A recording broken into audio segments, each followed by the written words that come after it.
Hi friends, இந்த வீடியோல நம்ம டெய்லி லைஃப்ல யூஸ் பண்ற மாதிரியான ஒரு 15 sentences பார்க்க போறோம். பார்க்கலாமா?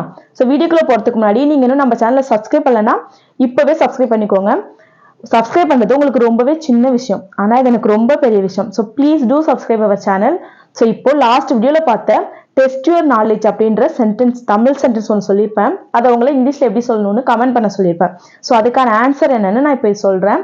ஸோ இது மாதிரி டெய்லி சொல்ற அந்த தமிழ் சென்டென்ஸை எப்படி இங்கிலீஷ்ல சொல்லணும்னு நீங்க கமெண்ட் பண்ணுங்க. ஸோ அதுக்கான ஆன்சரை நான் நெக்ஸ்ட் வீடியோல சொல்லுவேன். ஓகேவா? ஸோ இப்போ லாஸ்ட் வீடியோல பார்த்த சென்டென்ஸை எப்படி இங்கிலீஷ்ல சொல்லலாம் அப்படின்னு பார்க்கலாம். ஸோ அவனை பேச விடு அப்படின்னு சொல்லுவோம் இல்லையா? ஸோ அதான் சென்டென்ஸ். அதை இங்கிலீஷ்ல எப்படி சொல்லலாம்னா let him speak. ஸோ நிறைய பேர் கரெக்ட் ஆன்சர் பண்ணீங்க. So let him speak. So இது வேறு விதமாகவும் சொல்லலாம். அது எப்படின்னா allow him to speak. So let him speak அப்படின்னு சொல்லலாம், allow him to speak அப்படின்னு சொல்லலாம். ஸோ இந்த allow him to speak அப்படிங்கிறது கொஞ்சம் ஃபார்மல். ஓகேவா? ஸோ let him speak அப்படிங்கிறது நம்ம நார்மலா பேசுறது. ஓகேவா? ஸோ let அப்படின்னா வீடு அப்படின்னு அர்த்தம், him அப்படின்னா அவனை, ஸ்பீக்னா பேசுறது. ஸோ let him speak அப்படின்னா அவனை பேச விடு. ஓகேவா? ஸோ இப்போ இன்னைக்கான சென்டென்சஸ் பார்க்கலாம். ஃபர்ஸ்ட் சென்டென்ஸ், நான் உனக்கு தாமதமாக கால் செய்கிறேன். ஸோ நான் உனக்கு லேட்டா கால் பண்றேன், நான் உனக்கு தாமதமாக கால் செய்கிறேன், நான் உனக்கு லேட்டா கால் பண்றேன், நான் உனக்கு அப்புறமா கால் பண்றேன் அப்படின்னு சொல்லுவோம் இல்லையா? ஸோ அதை இங்கிலீஷ் எப்படி சொல்லலாம்? கெஸ் பண்ணுங்க. I will call you later. So I will call you அப்படின்னு நான் உனக்கு கால் பண்றேன்.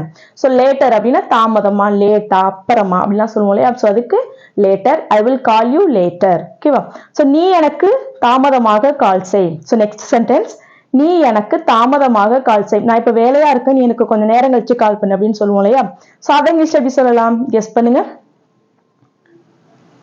Call me later, call me later. ஓகேவா? ஸோ கால் மீ லேட்டர் அப்படின்னு நீ எனக்கு லேட்டா தாமதமா கால் பண்ணு. ஸோ இதுவே இப்போ யாரோ கால் பண்றாங்க. ஸோ நீங்க கால் எடுத்துட்டு நான் வேலையா இருக்கேன், எனக்கு நீ மறுபடியும் அப்புறமா கால் பண்ணு. ஸோ மறுபடியும் நீ எனக்கு அப்புறமா கால் பண்ணு அப்படின்னு சொல்லுவோம் இல்லையா? ஸோ அதை இங்கிலீஷ் எப்படி சொல்லலாம்னா call me back later, call me back later. எனக்கு மறுபடியும் நீ அப்புறமா கால் பண்ணு. ஓகேவா? ஸோ நெக்ஸ்ட் சென்டென்ஸ் என்னன்னு பார்க்கலாம். உன்னுடைய வயது என்ன? ஸோ எதை பத்தி கேட்கிறோம்? உங்க வயசு என்ன அப்படின்னு சொல்லி கேட்குவோம் இல்லையா? ஸோ அதை இங்கிலீஷ் எப்படி கேட்கலாம்? கெஸ் பண்ணுங்க. How old are you? So how old are you அப்படின்னா உங்களோட வயசு என்ன அப்படின்னு கேட்கறதுக்கு how old are you அப்படின்னு கேட்கணும். ஸோ நெக்ஸ்ட் சென்டென்ஸ் என்னன்னு பார்க்கலாமா? உங்களுடைய இன்றைய நாள் எப்படி இருந்தது? இன்னைக்கு நாள் எப்படி இருந்துச்சு அப்படின்னு சொல்லி கேட்போம் இல்லையா? அதை இங்கிலீஷ் எப்படி கேட்கலாம்? கெஸ் பண்ணுங்க.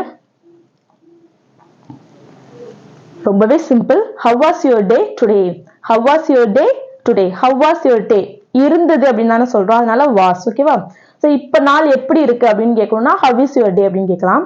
ஸோ எப்படி இருந்தது முடிஞ்சிட்டு அதை கேட்கிறோம். ஸோ இப்போ ஸ்கூல் குழந்தைங்கலாம் ஸ்கூலுக்கு போயிட்டு வீட்டுக்கு வராங்க, இன்னைக்கு நாள் எப்படி இருந்துச்சு அப்படின்னு சொல்லி கேட்போம் இல்லையா? ஸோ அது முடிஞ்சதை கேட்கறதுனால how was.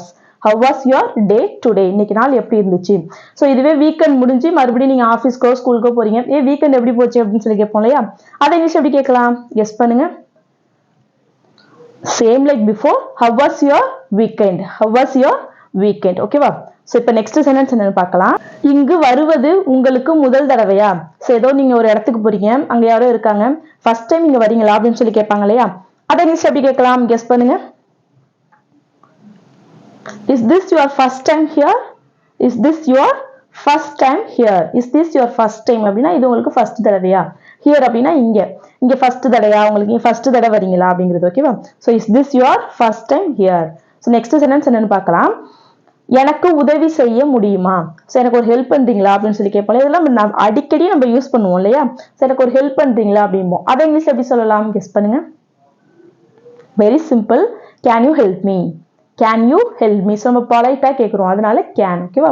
Can you help me அப்படின்னா எனக்கு உதவி செய்றீங்களா, ஹெல்ப் அப்படின்னா உதவி, மீ அப்படின்னா எனக்கு. So can you help me, எனக்கு உதவி செய்றீங்களா. ஸோ நெக்ஸ்ட் சென்டென்ஸ் என்னன்னு பார்க்கலாம். ஸோ இது ஓகேவா?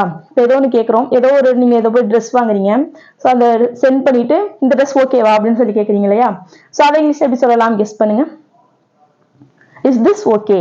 ஸோ இஸ் திஸ் ஓகே அப்படின்னா இது ஓகேவா, இஸ் திஸ் ஓகே, இது ஓகேவா. ஓகேவா? சிம்பிள். ஸோ நெக்ஸ்ட் சென்டென்ஸ் என்னன்னு பார்க்கலாம். அவன் அப்படி சொல்லவில்லை. ஸோ இப்போ நீங்க ஒரு ஃப்ரெண்டு கூட பேசிட்டு இருக்கீங்க, அவன் நேற்று சொன்னான் பாரு, எனக்கு அது பிடிக்கவே இல்லை, எனக்கு அவன் சொன்னது எனக்கு ரொம்ப கஷ்டமா போயிடுச்சு அப்படின்னு சொல்றாங்க. அப்ப நீங்க சொல்லுங்க, அவன் அந்த மாதிரி சொல்லல, அந்த அர்த்தத்தில் அவன் சொல்லல அப்படின்னு சொல்லுவோம் இல்லையா? அவன் அந்த அர்த்தத்தில் சொல்லவில்லை. ஸோ அதை இங்கிலீஷ் எப்படி சொல்லலாம்? கெஸ் பண்ணுங்க. Very simple. He didn't mean that. He didn't mean that. He didn't mean அப்படின்னா அவன் அந்த அர்த்தத்துல சொல்லல. இட் அப்படின்னா அதை. ஓகேவா? So he didn't mean that. அவன் அந்த அர்த்தத்துல சொல்லல. ஸோ இதுவே இப்ப பேசிட்டு இருக்கீங்க, அப்படி இப்ப சொல்றப்பயே அவன் அந்த அர்த்தத்துல சொல்லல அப்படின்னு சொல்லணும்னா he doesn't mean it. he doesn't, இவன் இப்ப நடக்கிறப்ப அவன் அப்படி சொல்லல, அந்த அர்த்தத்துல சொல்லல, நீ தப்பா நினைச்சுக்காத அப்படின்னு சொல்லுவோம் இல்லையா? ஸோ அதை இங்கிலீஷ் எப்படி சொல்லலாம்னா he doesn't mean it. he doesn't mean it. அவன் அப்படி சொல்லல, அந்த அர்த்தத்துல சொல்லல, தப்பா எடுத்துக்காத. ஓகேவா? ஸோ நெக்ஸ்ட் சென்டென்ஸ் என்னன்னு பார்க்கலாம். நான் ஜோக் பண்ணிக்கிறேனா? இப்ப நீங்க ஏதோ சீரியஸா பேசிட்டு இருக்கீங்க, அப்ப யாராவது சிரிச்சாங்கன்னா நான் என்ன ஜோக்கா பண்ணிட்டு இருக்கேன், ஏன் சிரிக்கிற அப்படின்னு சொல்லி கேட்பீங்க இல்லையா? சோ அதை இங்கிலீஷ் எப்படி கேட்கலாம், கெஸ் பண்ணுங்க. am I joking அப்படின்னு கேட்கலாம். அப்படி இல்லைன்னா am I cracking jokes? am I cracking jokes? cracking jokes அப்படின்னா ஜோக் பண்றது. ஓகேவா? So cracking jokes. am I cracking jokes? நான் என்ன ஜோக் பண்ணிட்டு இருக்கேனா? இல்ல am I joking? நான் ஜோக் பண்ணிட்டு இருக்கேனா? ஓகேவா? சோ நெக்ஸ்ட் சென்டென்ஸ் என்னன்னு பார்க்கலாம். தயவு செய்து உட்காருங்கள். இப்ப யாரோ வீட்டுக்கு வராங்க, இல்ல நீங்க ஏதோ ஒரு ஒர்க் பண்றீங்க, யாரோ வராங்க, உட்காருங்க அப்படின்னு சொல்லுவோம் இல்லையா? சோ அதை இங்கிலீஷ் எப்படி சொல்லலாம், கெஸ் பண்ணுங்க. Very simple. Please be seated. Please be seated. Please be seated அப்படின்னா உட்காருங்க அப்படின்னு அர்த்தம். ஸோ ஹேவ் யோர் சீட் அப்படின்னாலும் உட்காருங்கன்னு அர்த்தம். ஓகேவா? ஸோ ரெண்டு விதமா சொல்லலாம். Please be seated, have your seat. So next sentence என்னன்னு பார்க்கலாம். எங்களுடன் சேர நெக்ஸ்ட் சென்டென்ஸ் என்னன்னு பார்க்கலாம். எங்களுடன் சேர விரும்புகிறாயா? ஏன் நாங்க நாளைக்கு அங்க போறோம், நீ எங்களோட வரியா, ஆசைப்படுறியா, வரத்துக்கு ஆசைப்படுறியா அப்படின்லாம் கேட்போம் இல்லையா? சோ அதை இங்கிலீஷ் எப்படி கேட்கலாம், கெஸ் பண்ணுங்க. do you want to join us? do you want to join us? do you want to join அப்படின்னா எங்களோட நீயும் சேர்றதுக்கு விரும்புறியா? do you want to join us? சேர்ந்து வரதுக்கு. சோ அததான் do you want to join us? நீ எங்களோட ஜாயின் பண்றதுக்கு விரும்புறியா? ஓகேவா? சோ நெக்ஸ்ட் சென்டென்ஸ் என்னன்னு பார்க்கலாம்.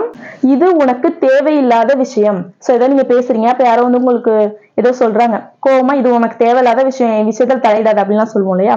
சோ அதை இங்கிலீஷ் எப்படி சொல்லலாம், கெஸ் பண்ணுங்க. It's none of your business.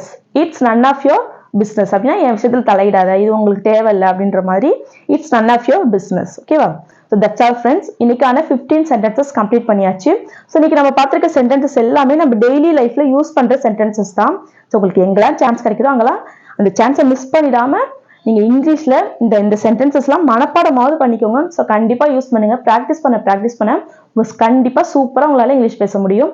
So எங்க உங்க ஃப்ரெண்ட்ஸ் கூட சாட் பண்ணும் போதெல்லாம் நீங்க சில பேர்லாம் பீட்டர்னு சொல்லுவாங்க, அப்படிலாம் சொல்லிட்டு சில பேர்லாம் கூச்சப்படுவாங்க. அப்படிலாம் இல்லாம ஷையா ஃபீல் பண்ணவே பண்ணாதீங்க. எங்கெல்லாம் சான்ஸ் கிடைக்குதோ அந்த சான்ஸை மிஸ் பண்ணிடாம யூட்டிலைஸ் பண்ணிட்டு இங்கிலீஷ்ல பேசுங்க, சூப்பரா கலக்குங்க. now it's time to test your knowledge. உங்களோட நாலேஜ் டெஸ்ட் பண்ணலாமா? So now it's time to test your knowledge. உங்களோட நாலேஜ் டெஸ்ட் பண்ணலாமா? ஸோ உங்க நாலேஜ் டெஸ்ட் பண்றதுக்கான டுடே சென்டென்சஸ். நான் உன்னிடம் ஒன்று கேட்கலாமா? நான் உங்ககிட்ட ஒன்று கேட்கலாமா அப்படின்னு சொல்லி கேட்போம் இல்லையா? ஸோ அதான் சென்டென்ஸ். அதை இங்கிலீஷ்ல எப்படி சொல்லலாம்னு எல்லாரும் மறக்காம கமெண்ட் பண்ணுங்க. ஸோ உங்களுக்கு ஆன்சர் தெரியுதோ இல்லையோ, ரைட்டோ தப்பா அதை பத்திலாம் யோசிக்காதீங்க. ஸோ மறக்காம எல்லாரும் கமெண்ட் பண்ணுங்க. இது ஒரு நல்ல ப்ராக்டிஸா இருக்கும். So that is once again the sentences. நான் உன்னிடம் ஒன்று கேட்கலாமா? ஓகேவா? So that's all friends. I hope you like this video. So உங்களுக்கு இந்த வீடியோ பிடிச்சிருந்தா ஒரு லைக் மட்டும் பண்ணிடுங்க. உங்களோட ஒரு லைக்குமே மீன்ஸ் லாட். ஸோ இந்த வீடியோ யூஸ்ஃபுல்லாக இருக்குன்னு நினச்சிங்கன்னா உங்களை மாதிரி இங்கிலீஷ் கற்றுக்கணும்னு ஆசைப்படுற உங்கள் ஃப்ரெண்ட்ஸ் கிட்ட இந்த வீடியோவை ஷேர் பண்ணுங்க. அப்புறம் மறந்துடாமல் நம்மளோட சேனலை சப்ஸ்கிரைப் பண்ணிக்கோங்க. ஸோ தட் நான் போகிற வீடியோஸ் உங்களுக்கு ஹோம் பேஜில் காமிக்கும். ஸோ தேங்க்ஸ் ஃபார் வாட்சிங். Happy learning.